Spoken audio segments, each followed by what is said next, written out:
particular movie that had crossed my mind. But I was just looking at the story, thinking about the storyline of a certain movie I had seen years ago. And it's just weird how sometimes at the time you're watching something, to you it's just a good movie. And then as you travel throughout your life, you see where, wait a minute, you start to identify with things that transpire in the movie differently. And it's like you have to become the gangster in your own life. And at the end of the day, you the last man standing, or you the last woman standing. So don't let your fate be the fate of the character, the main character that was in this movie.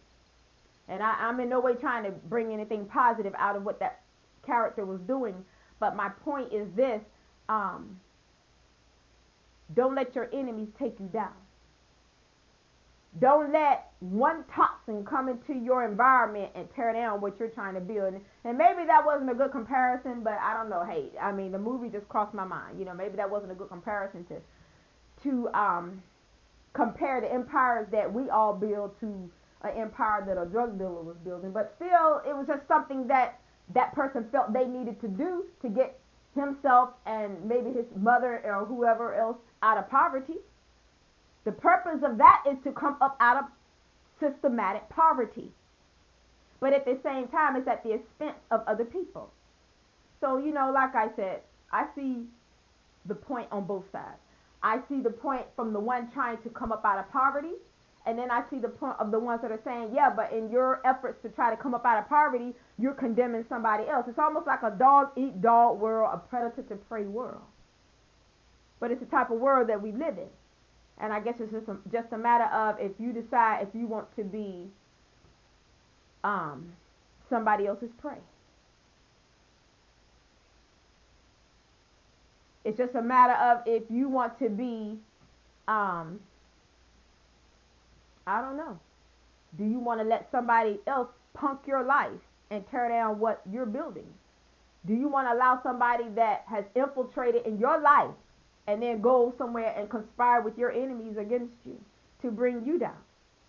And like I said, I'm not glorifying the activities that went on in that movie, but like I said, it was a certain movie that had crossed my mind. And I was thinking, I was like, sometimes you could be watching a movie and you don't realize you might, in a way, in a sense of the word, have to become almost like that character in your own life. Meaning you have to become the gangster in your own life.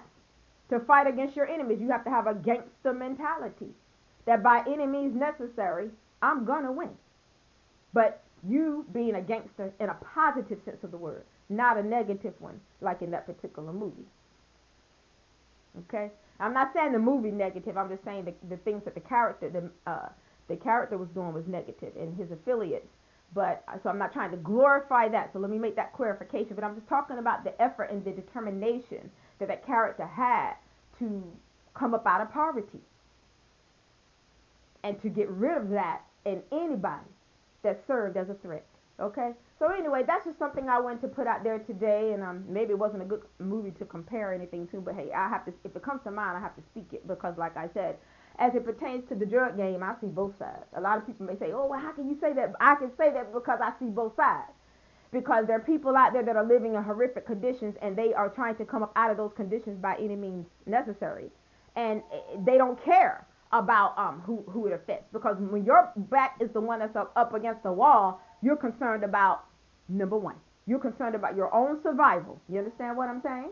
But then at the same time, you have to look at it as the people whose lives are being destroyed as those chemicals are being distributed in the community. So like I said, I see both sides, but when you are locked into a matrix and you are treated as lab rats while other people stand around and spectate and look at you and laugh and know that they are creating conditions, they are purposely creating conditions to keep you all in poverty, to keep you all in lack, to keep you all not enjoying your lives.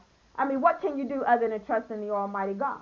So anyway, not to go left field or anything, with talking about that whole thing with the system of this world.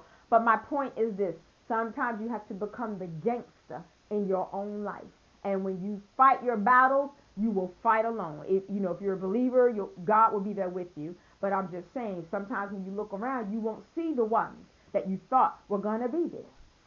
And sometimes you have to get rid of the ones that you had initially wanted to be there. Okay? So with that said, God bless you all until next time. I hope something that I've said has helped you. Bye-bye.